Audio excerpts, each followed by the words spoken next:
Mi nombre es María José y durante mucho tiempo creí que mi voz no importaba. Aprendí demasiado pronto que los sueños pueden ser arrancados de ti como hojas secas llevadas por el viento. Pero hoy, a mis 38 años, finalmente encontré el coraje para contar mi historia. No porque sea fácil revivir estos recuerdos, cada palabra todavía corta como vidrio, sino porque sé que existen otras Marías por ahí, perdidas en el silencio, pensando que nunca van a poder escapar de la oscuridad.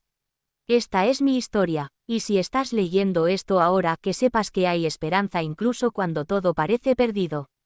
Tenía 11 años cuando todo comenzó a derrumbarse. Recuerdo perfectamente aquel día, era una tarde de jueves, el sol entraba por la ventana rota de nuestra pequeña casa en la periferia, y yo estaba sentada en el suelo de la sala haciendo mi tarea. Matemáticas. Siempre fui buena en matemáticas. Mi profesora, doña Cleo, me había dicho esa mañana que yo tenía un don especial para enseñar. Me había visto explicando fracciones a un compañero que no entendía y después de clase me llamó para conversar. María José, dijo, los ojos brillando detrás de aquellos lentes grandes, ¿has pensado en ser profesora cuando crezcas? Profesora, la palabra quedó resonando en mi cabeza como una canción. Sí, yo quería ser profesora. Quería tener un salón de clases solo mío, con carteles coloridos en las paredes y niños sentados en filas, mirándome con esa curiosidad que solo los niños tienen. Quería cambiar vidas como doña Cleo estaba cambiando la mía.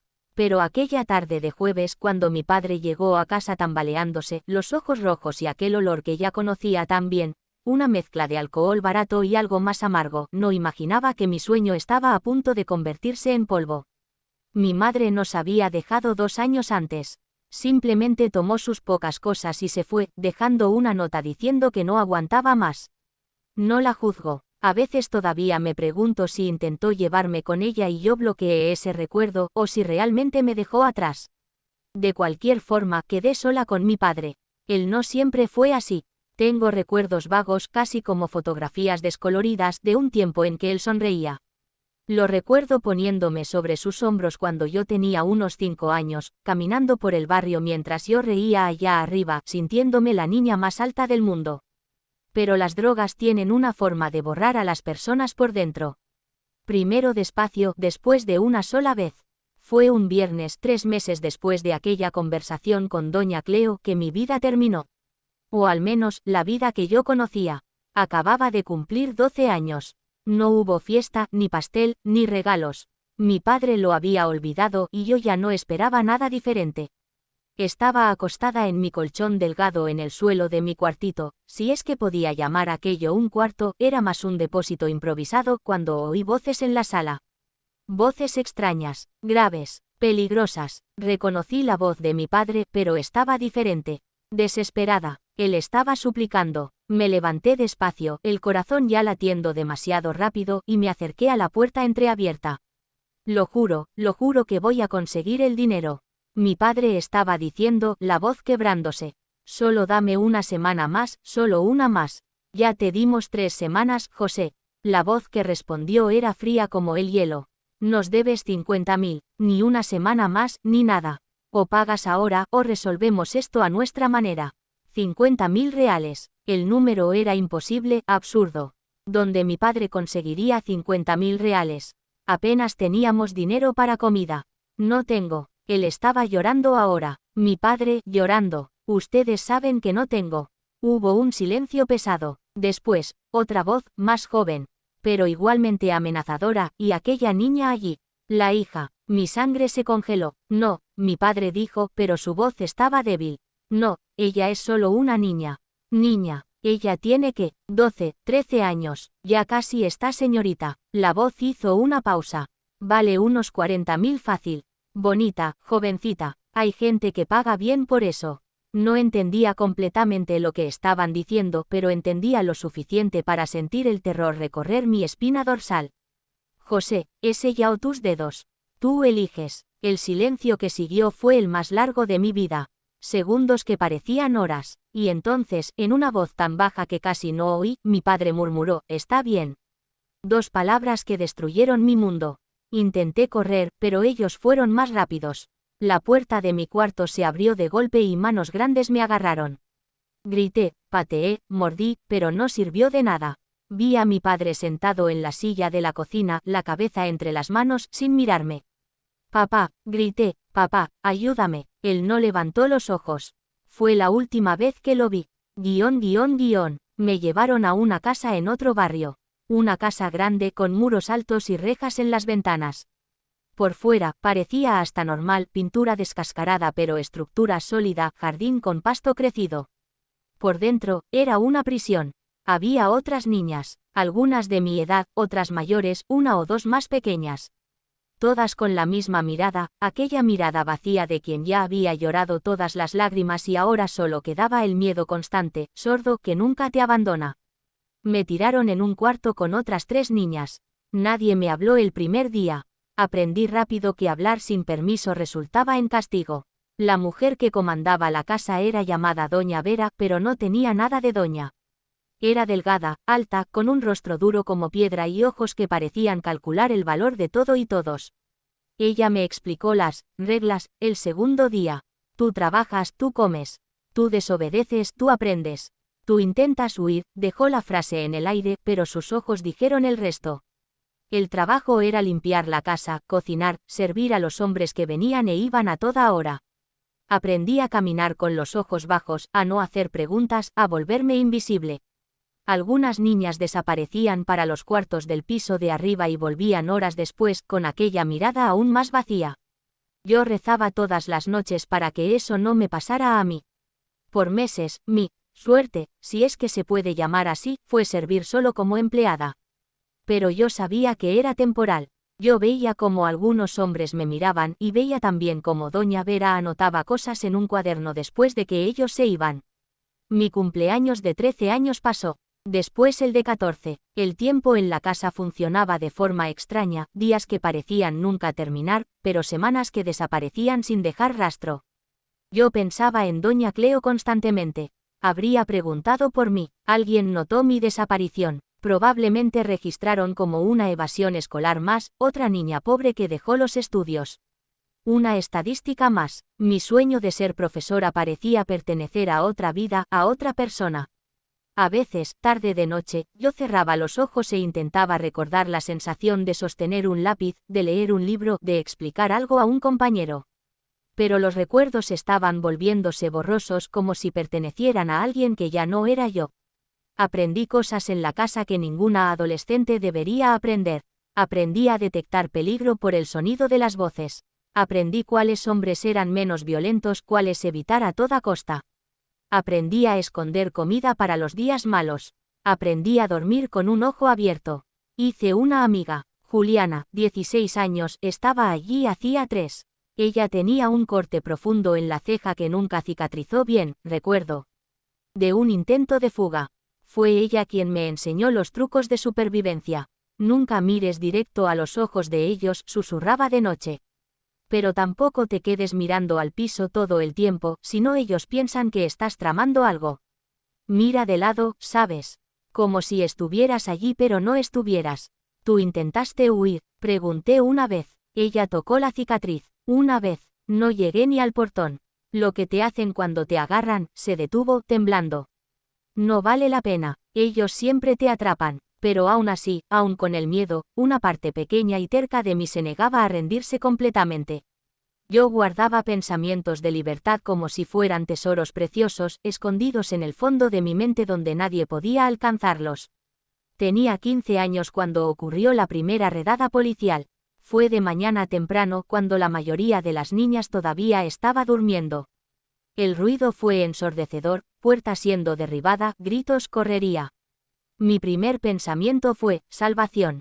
Pero rápidamente me di cuenta de que no era tan simple. Los policías voltearon la casa, hicieron preguntas, tomaron fotos. Pero Doña Vera tenía documentos falsos para todas nosotras, tarjetas de trabajo, declaraciones diciendo que éramos empleadas voluntarias.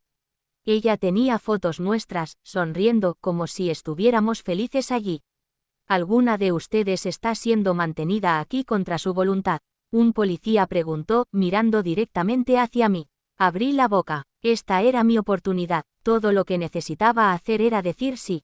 Pero entonces sentí la mano de Doña Vera en mi hombro, apretando. Recordé lo que pasó con una niña que había intentado pedir ayuda 6 meses antes. Ella se cayó de la escalera al día siguiente y quedó 3 semanas sin poder caminar bien. No, señor, dije, mi voz saliendo extrañamente calmada. Yo trabajo aquí. El policía me miró por un largo momento.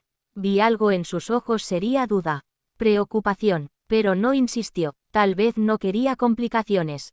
Tal vez estaba siendo pagado para no ver. Tal vez simplemente no le importaba. Se fueron. Aquella noche, doña Vera nos reunió a todas en la sala. Vieron, dijo, una sonrisa cruel en los labios. Hasta la policía no puede hacer nada.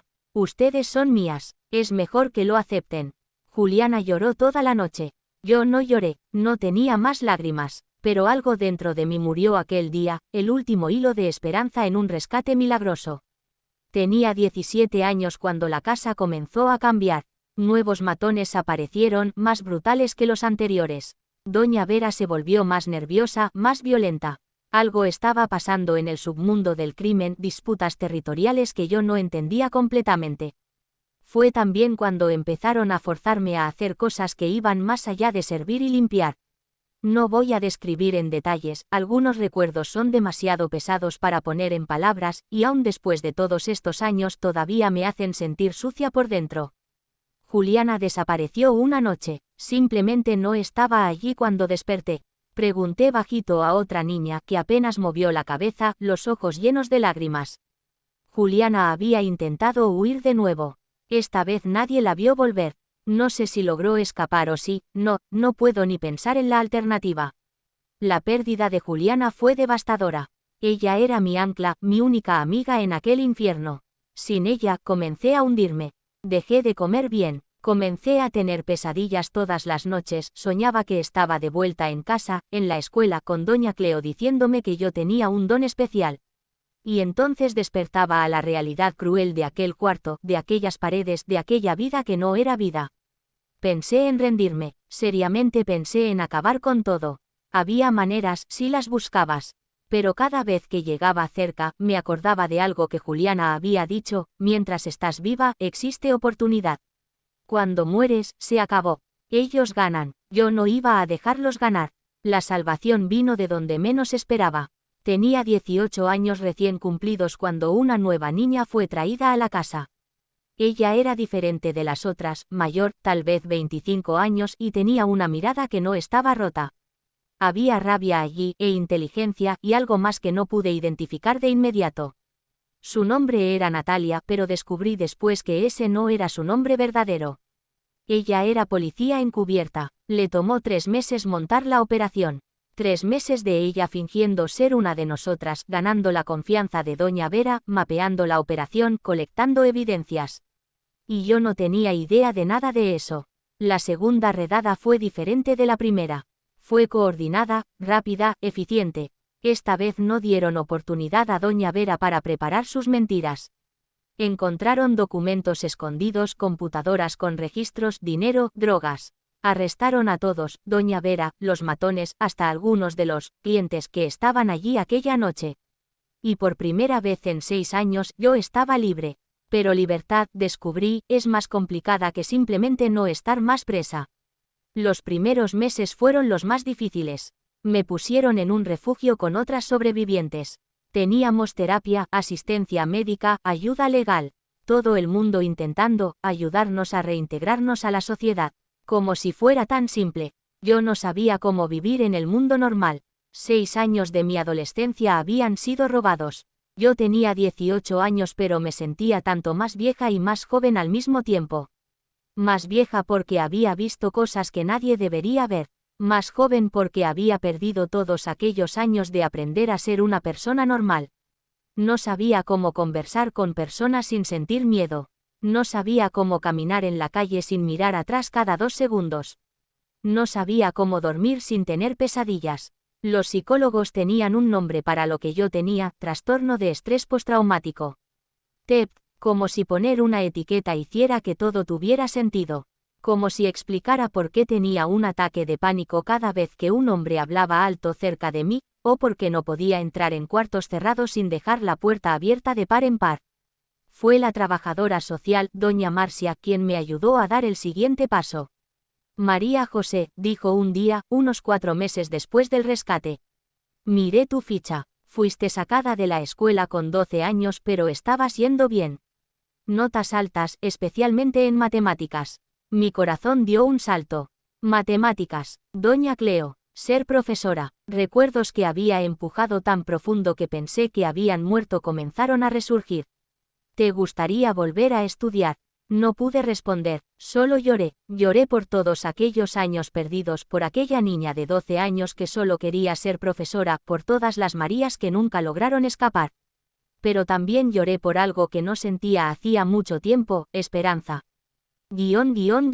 Volver a estudiar con 18 años en la escuela nocturna para adultos, teniendo que reaprender cosas que niños de 12 aprendían, fue humillante y maravilloso al mismo tiempo. Yo estaba oxidada, había olvidado tantas cosas, pero lentamente, como despertar de un sueño muy largo, las cosas comenzaron a volver. Las ecuaciones matemáticas que solían tener sentido comenzaron a tener sentido de nuevo. Las palabras en los libros que se habían vuelto borrosas durante aquellos años volvieron a tener significado. Mi profesora de portugués, profesora Ana, notó algo en mí. Tal vez reconocía la mirada, aquella mirada de alguien que había visto demasiada oscuridad, pero estaba luchando desesperadamente por la luz. Un día me pidió quedarme después de clase. María José, no voy a preguntar sobre tu pasado porque sé que no es de mi incumbencia. Pero quiero que sepas una cosa, tú tienes algo especial. Tienes una determinación, una fuerza que es rara. No la desperdicies. Fueron palabras simples, pero ellas me sostuvieron en tantos momentos difíciles que vendrían después. Me tomó 3 años terminar la educación básica y media. 3 años de estudiar de noche, trabajar durante el día en empleos simples, hacer terapia los sábados y lentamente, muy lentamente, aprender a ser una persona de nuevo. Tenía 21 años cuando terminé la educación media. 21 años cuando miré aquel diploma en mis manos y me di cuenta de que había logrado hacer lo imposible, había sobrevivido, escapado y ahora tenía una oportunidad de verdad. Fue profesora Ana quien sugirió que intentara la universidad. Pedagogía, dijo, serías una profesora increíble. Profesora, aquella palabra que había sido enterrada con todos mis otros sueños. Aquella palabra que significaba esperanza, futuro, vida. Pero yo tenía miedo. Miedo de no ser lo suficientemente buena, miedo de que mi pasado me definiera para siempre, miedo de estar engañándome a mí misma pensando que podría tener una vida normal. Doña Marcia, la trabajadora social, me ayudó con la inscripción. Había programas para personas en situación de vulnerabilidad, becas, asistencia. Yo no estaba sola, aun cuando me sentía así. Pasé, por poco, raspando, pero pasé. Mi primer día en la universidad fue aterrador. Todo el mundo parecía saber dónde estaba yendo, qué hacer. Eran jóvenes de 18, 19 años, llenos de energía y sueños intactos. Yo tenía 21 pero me sentía décadas más vieja. En los primeros meses, apenas hablaba con nadie. Iba a las clases, anotaba todo, y volvía a mi pequeño cuartito alquilado. Pero poco a poco, las clases de pedagogía comenzaron a curarme de una manera que ninguna terapia había logrado. Aprendí sobre desarrollo infantil, sobre cómo los niños aprenden, sobre métodos de enseñanza. Pero más que eso, aprendí sobre resiliencia, sobre cómo los niños pueden recuperarse de traumas, sobre la importancia de profesores que realmente se preocupan. Yo quería ser ese tipo de profesora. Pero la recuperación nunca es lineal. En medio de mi segundo año de universidad, tuve una recaída severa. Estaba caminando cerca del campus cuando vi a un hombre que se parecía a uno de los matones de la casa. No era él, descubrí eso después, pero mi cerebro no supo la diferencia. Tuve un ataque de pánico completo allí mismo en la calle. No podía respirar, el mundo estaba girando, estaba de vuelta en aquel cuarto, sintiendo las paredes cerrándose. Desperté en el hospital, me había desmayado por la hiperventilación. Pensé en rendirme después de aquello. ¿Cómo iba a ser profesora si tenía un colapso al ver a un extraño en la calle? Fue mi terapeuta, Elena, quien me hizo ver las cosas diferente. María José, ¿sabes por qué creo que vas a ser una profesora excepcional? Me preguntó, Porque entiendes el dolor, entiendes el trauma, vas a poder ver a aquellos niños que están sufriendo en silencio, aquellos que todos ignoran. Y vas a poder ayudarlos de una manera que alguien que nunca pasó por esto no podría. Aquellas palabras cambiaron todo para mí. Mi trauma no tenía que ser mi final, podía ser mi comienzo. Me gradué a los 25 años. Me tomó 4 años en vez de 3 porque tuve que parar un semestre para cuidar mi salud mental. Pero me gradué. Doña Marcia estaba allí en la graduación. Profesora Ana también. Elena, y algunas de las otras niñas del refugio que se habían convertido en mis amigas a lo largo de los años. Cuando llamaron mi nombre y caminé hasta el escenario para tomar mi diploma, oí los aplausos y las lágrimas comenzaron a caer. No eran lágrimas de tristeza, eran de victoria. Yo había vencido. Contra todas las probabilidades, contra todo lo que había intentado destruirme, yo había vencido. Sostuve aquel diploma, María José Silva, licenciada en Pedagogía, y pensé en aquella niña de 12 años haciendo tarea de matemáticas en el suelo de la sala. Pensé en doña Cleo diciéndome que yo tenía un don. Pensé en Juliana, donde quiera que estuviera, animándome. Esto es por todas nosotras, susurré. Mi primer empleo fue en una escuela pública en la periferia.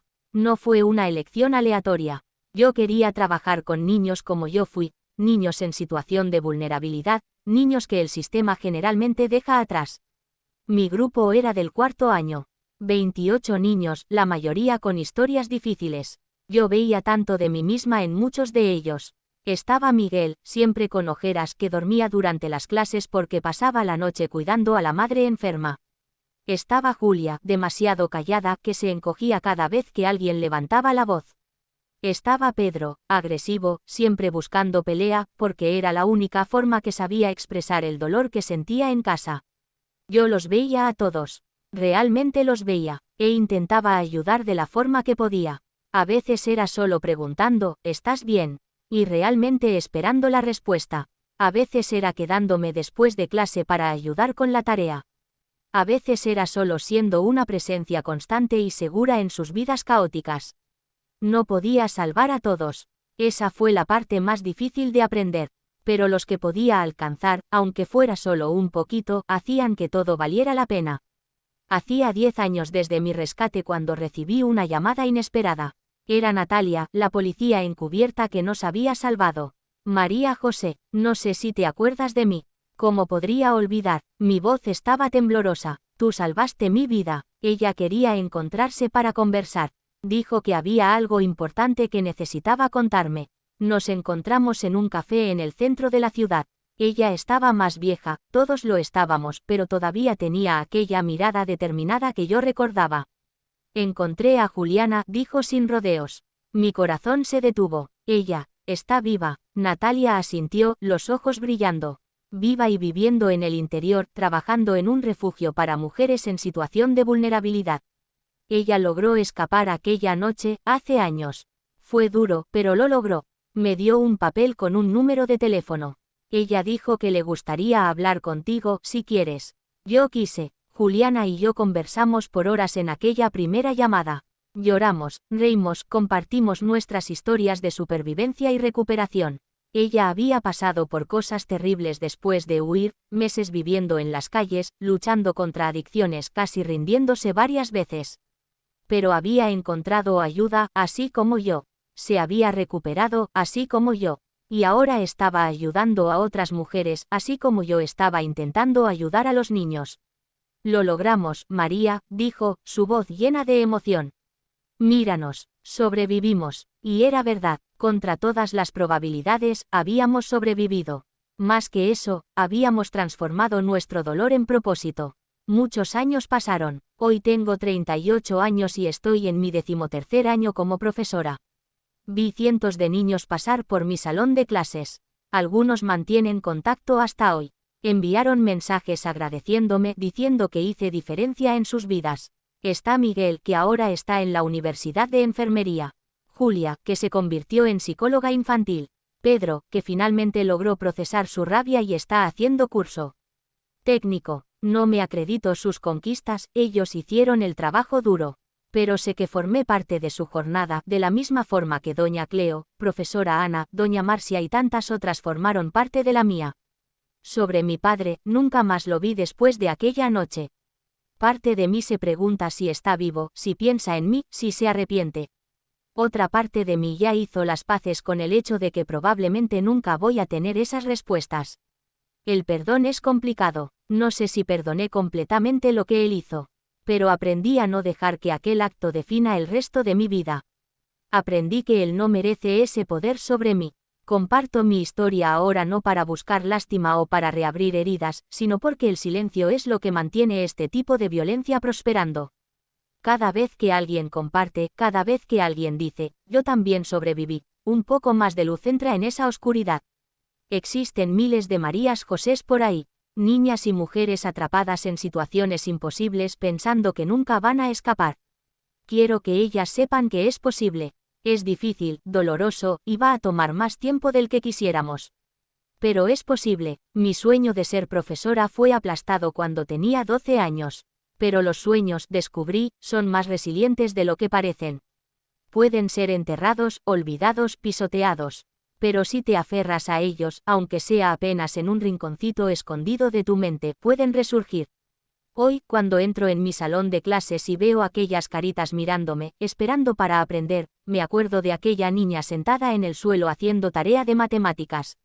Recuerdo a doña Cleo diciéndome que yo tenía un don especial. Y pienso, ella tenía razón.